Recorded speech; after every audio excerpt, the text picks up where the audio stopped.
The research was tough. It took a month to crack the case of who the father of Frank Webster was. As I continued, I began uncovering a lot of other relatives and wrote their names and dates on our pedigree chart. I was making slow progress on the Webster side, but finding lots of information about the Tappins. I remember thinking to myself that as much as I wanted to know my relationship to Daniel Webster, these other people were no less important. On a certain level, they became more important to me. At least I knew I was related to them. By now, it was early August. One evening, I went with my kids to Barnes & Noble Books, and I found a book about how to trace your genealogy online and bought it. I felt like I had recently hit a brick wall, and I was hoping that this $25 book might help. I really couldn't afford it, but if I could make some progress, even a little, I felt it would be worth it.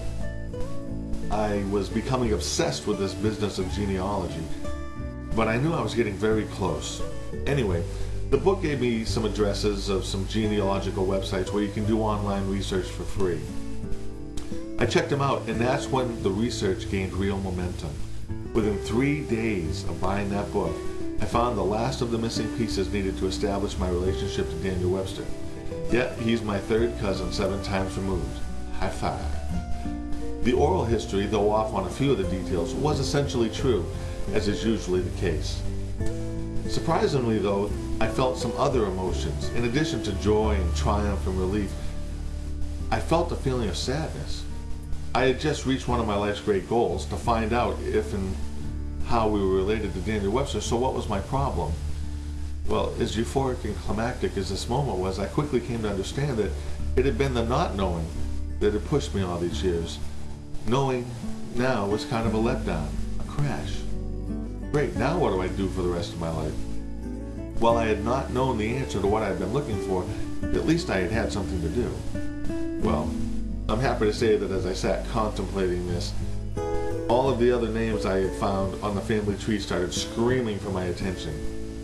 I realized I still had a lot of work I could do. So I got cracking. I researched their stories, and I'm so grateful that I did. If I had not done this additional research, I truly believe much of our past would continue to be lost. And not only that, I found that my relationship to Daniel Webster was only the beginning, a gold nugget. I could not have prepared myself for the motherlode I'd tap as I pressed on. What a rich family heritage we've recovered from oblivion. As you'll see, among our newly recovered ancestors is Sir Oliver Cromwell, Lord Protector of England, Governor John Winthrop, the first governor of the Massachusetts Bay Colony, Governor Thomas Dudley, the governor who succeeded him, the very learned Reverend Nathaniel Ward, who wrote North America's first code of laws that was adopted by the Massachusetts Bay Colony. There's also a New Hampshire governor, a signer of the United States Constitution. Some of our ancestors not only graduated from Harvard, but one signed its original charter. They include settlers who fought against Indians, and some whose lives were taken by them. Our ancestors included a Secretary of State and military commanders who served with Washington himself. Nathaniel Hawthorne's character of Hester Prynne in his unforgettable work The Scarlet Letter was drawn from the life of one of our progenitors. Our family tree includes ministers of the gospel, both of Puritan and nonconformist stock. There were farmers, fishermen, gardeners, carpenters, blacksmiths. These people lived, bled, and died in New England. Some have been famous, and some of their names are remembered no more. They lived lives, though, that spoke to their generations. Never could I have imagined the convergence of such luminaries in one branch of our family tree, that of my maternal grandmother. Yet, sadly, there was absolutely no memory or knowledge of them that had lingered to our day.